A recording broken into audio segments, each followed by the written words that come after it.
In 1926, a young journalist named Earl Wilkins sat down to describe the street he lived on, and he reached for the largest names he could find. If New York has its Lenox Avenue, he wrote, if Chicago has its State Street, Philadelphia its Wiley Avenue, Kansas City its 18th Street, and Memphis its Beale Street, then just as surely St. Paul has a riot of warmth and color and feeling and sound in Rondo Street.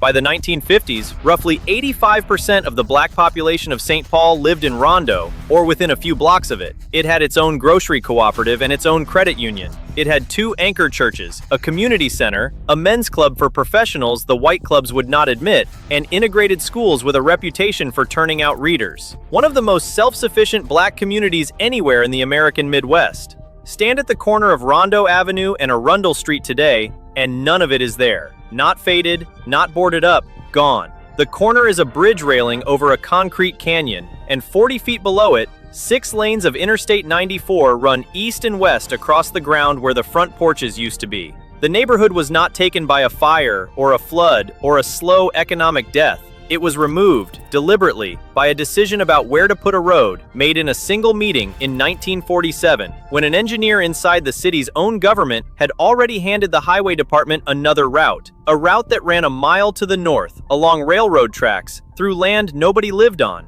A mile on a map. That mile is the entire story. The question is who chose it, and who didn't have the power to stop them. But the mile only means something once you understand what was standing on it. So before the road, the neighborhood.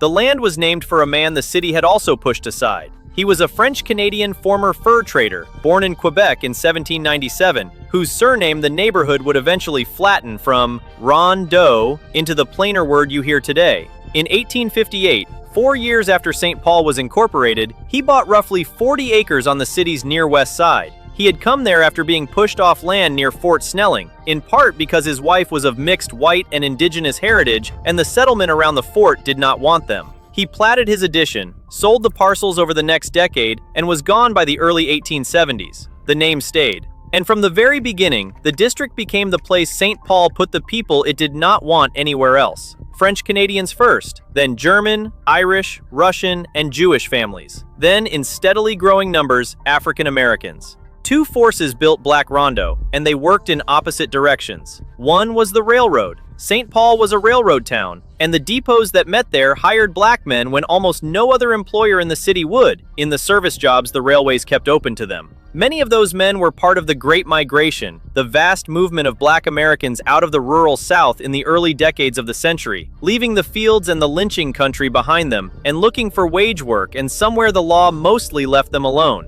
It was steady work, and steady work built households, and households filled the frame houses along Rondo Avenue and the streets that crossed it. The other force was exclusion. Across the rest of the Twin Cities, racial covenants written directly into property deeds made it illegal to sell a house to a black family. Whole districts were closed by contract, so the black families who could have afforded to live elsewhere were barred from it, by law, and funneled back into the one place that would have them. Rondo grew because the doors everywhere else were locked. What the community did with that was build. The St. Paul chapter of the NAACP was founded in 1913. The Sterling Club opened in 1919, a meeting place for black doctors, lawyers, and businessmen who were turned away from the white professional clubs downtown. In 1928, 10 young members pooled a letter from each of their names into a single invented word and founded a social club that would go on to run its own cooperative grocery and its own credit union. When the banks would not lend to a black family that wanted to buy a home, that credit union did. The neighborhood also printed and read its own news. Papers with names like The Appeal, the Northwestern Bulletin, and the St. Paul Recorder carried the births and the deaths and the church notices and the small victories that the white dailies downtown left out. The community was assembling, piece by piece, the institutions the wider city refused to share with it. Earl Wilkins, the journalist who wrote the tribute, was watching a place that had decided to be whole on its own terms. He was not the only one in his family the neighborhood produced. His younger brother grew up on the same streets, went to the same schools, and carried the same lessons out of Rondo and into the rest of the century. His name was Roy Wilkins, and from 1955 to 1977, he led the national NAACP through the years of the March on Washington and the Civil Rights Act and the Voting Rights Act. The man who ran the country's largest civil rights organization for more than 2 decades had learned the shape of the fight on Rondo Avenue. That is the kind of place this was, and it is worth holding on to, because the point of what follows is that the men who chose the road either did not know it or did not care. Life in Rondo had its own internal map, and the people who lived there drew it themselves. To the west, up the gentle rise, was the part they called Oatmeal Hill, where the better-off families lived, the teachers and postal workers and railroad men with seniority. To the east, sloping down toward downtown, was Cornmeal Valley, poorer and more crowded. The names were a running joke about what was likely to be on the breakfast table, and everyone knew exactly which side of it they came from. It is a small thing, but it tells you the neighborhood was dense enough and settled enough to have its own geography and its own humor about that geography. The texture of the place is worth slowing down for, because it is what was actually lost. At 381 Rondo Avenue stood the Booker T Cafe and Tavern, one of the gathering spots on the main street, photographed on a June afternoon in 1960 by a newspaper that had come to document what was about to disappear. At 678, Rondo was the Crejafon Cooperative Store, member-owned, a grocery the community stocked and ran itself. On Sundays, the neighborhood filled Pilgrim Baptist Church and St. Peter Claver, the oldest African-American Catholic parish in Minnesota, which finished building a new church at 375 Oxford Street in 1957. The same year the highway crews were already at work a few blocks away. There was the Hallie Q. Brown Community Center for the meetings and the clubs and the children's programs. There were the schools, Maxfield Elementary and Central High, integrated and good enough that literacy in Rondo ran high. And there was Oxford Playground, where 2 brothers named Dave and Steve Winfield played ball a short walk from their house, one of them on his way to the Baseball Hall of Fame. All of this was already visible on a planning map in a state office, with a line drawn through it, before the first crew arrived. Much of that daily texture survives at all because one woman wrote it down. Evelyn Fairbanks grew up in Rondo, and years after it was gone, she set the ordinary rhythm of the neighborhood into a memoir she called The Days of Rondo, the breakfasts and the funerals and the front porch talk that no highway map would ever record. When the buildings were gone, her pages were part of what was left of them.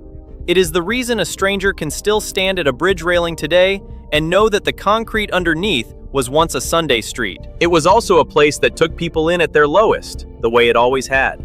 In the late 1920s, a Kansas-born teenager arrived in St. Paul at 17, on his own, with almost nothing. Rondo gave him a place to land, and he enrolled at Central High. His name was Gordon Parks, and he would become one of the great American photographers and filmmakers of the century. He did not come from Rondo. Rondo housed him when he had nowhere else, which is a different, and in some ways, larger thing. The road that took all of it was not an accident of history. It was a line somebody drew, then defended, then built, over the objection of the one man inside the government who saw exactly what it would do. The idea of a road there was old.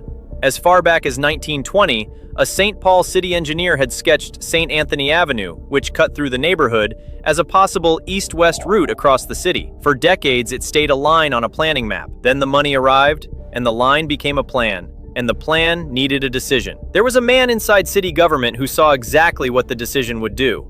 George Herrold was St. Paul's first professional city planning engineer, an old man by the time the freeway was being drawn, in his 80s, and by local reputation, an unbending idealist who had spent his career on the city's layout. Starting in 1945, he objected, in writing and in meetings, to the St. Anthony route. He called it a serious engineering blunder. His argument was not only about Rondo. He warned the road would sever the state capital area from downtown, and that driving a trench through a settled residential neighborhood was bad planning on its own terms. And in 1947, he did more than object. He proposed an alternative. His alternative was the northern route.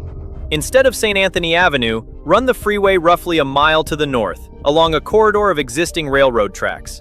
The land there was already industrial, already given over to freight, already cleared of the homes and shops and churches that the St. Anthony line would have to level. It would have spared the neighborhood almost entirely.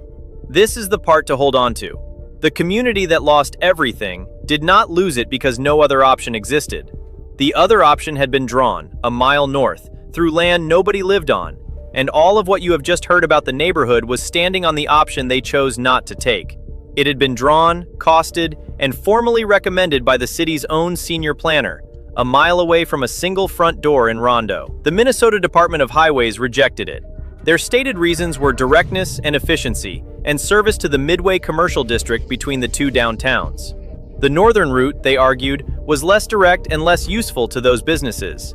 In 1947, the St. Paul City Council approved the Highway Department's plan, the one that ran through Rondo. Herrold was overruled. A mile to the north sat a route that would have touched almost no one, and the men with the authority to choose it chose the one that ran through 85% of Black St. Paul's front porches instead.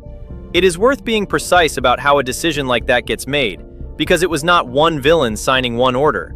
It was a process, and the process had a bias built into it.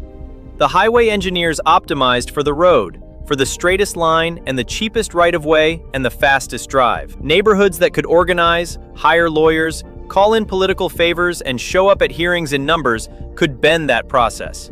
Neighborhoods that could not, could not. And Rondo, for all its institutions, held almost no formal political power in St. Paul in 1947. It could build a credit union. It could not swing a city council vote. So the road went where the resistance was weakest, and the resistance was weakest where the residents were Black. You can see the bias plainly by looking a couple of miles west, along the very same freeway line, at a neighborhood called Merriam Park. Merriam Park was white, professional, and Catholic, with connections into the archdiocese and into city politics. When the highway came for it, its residents organized. They fought the elevated design, contested the placement of exits and entrances, and pushed to protect what they called their fine residential district. And they got much of what they asked for. The same road, the same era, the same highway department. One neighborhood had the clout to shape the road and shaped it. The other did not and was shaped by it. The difference between the two outcomes was not the engineering, it was who was living there. In the summer of 1956, the federal government passed the Interstate Highway Act and unlocked the money, and Minnesota's stretch of Interstate 94 sat near the top of the funding list. Construction began that September, and 3 years later, the state legislature stripped local governments of the power to veto highway projects, closing off even the theoretical possibility that a city might say no. The route was locked. A mile north, the railroad tracks carried freight past land that stayed exactly as it was. The neighborhood did not go quietly, and it is important to say what it managed to save because it fought hard for very little room. In the mid-1950s, the pastor of Pilgrim Baptist Church, the Reverend Floyd Massey Jr., and a resident named Timothy Howard formed the Rondo St. Anthony Improvement Association. They could not move the road. That fight was already lost in 1947. What they fought for instead was the shape of it. The highway department's design would have carried the freeway through the neighborhood on an elevated wall of concrete, a raised barrier splitting Rondo in two. The association pushed, and won, a different design for the central stretch between Western Avenue and Lexington Parkway. Instead of a wall, a trench. The road would run below street level, in a depressed canyon, with bridges carrying the old cross streets over the top. It is the single concession the community pried loose. They were being handed a wound, and they negotiated for it to be a hole in the ground rather than a wall in the air, so that at least a person could still cross from one side to the other. Everything else they asked for, they were refused. They asked the city for an open occupancy ordinance, a fair housing rule that would let displaced Black families buy homes elsewhere in St. Paul rather than being trapped by the covenants. The city council refused. They asked for money to help people relocate. The city's housing authority went to the highway department and asked it to fund relocation assistance to the tune of $30,000. The highway department paid nothing. So the families whose homes were about to be condemned were given no fair housing protection to move outward and no meaningful money to move at all. Then the crews came. And here the story stops being about routes and hearings and becomes about a man in his own house. As construction began in September of 1956, an elderly Rondo minister named the Reverend George Davis refused to leave his home for the wrecking crews. St. Paul police were sent to remove him. They carried him out. His grandson, a boy at the time, later a firefighter and the president of the St. Paul NAACP, described coming home to it. "I came home that day," he said, "and saw the big moving truck and saw police cars.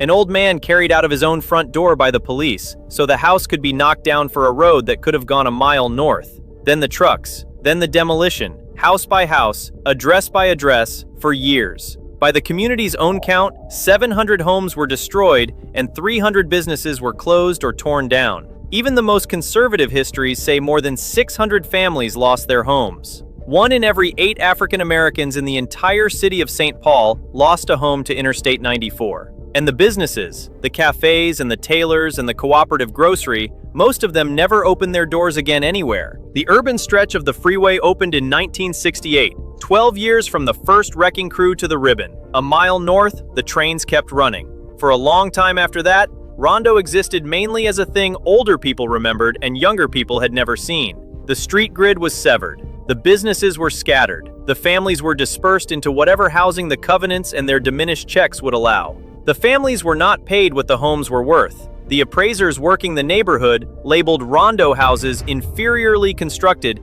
and valued them accordingly, low, and families were paid what one displaced resident called pennies on the dollar. Then, holding those thin checks, they ran straight back into the covenants. The same legal barriers that had concentrated them in Rondo in the first place were still standing everywhere else, which meant a family paid too little for a condemned house often could not buy a comparable one anywhere they were allowed to live. The equity, the slow accumulated wealth that a paid-off house passes to the next generation, simply evaporated. One study later put the compounded loss of home equity from the taking of Rondo at nearly $160 million. That is money that would have become down payments and college tuitions and inheritances spread across generations that never received it.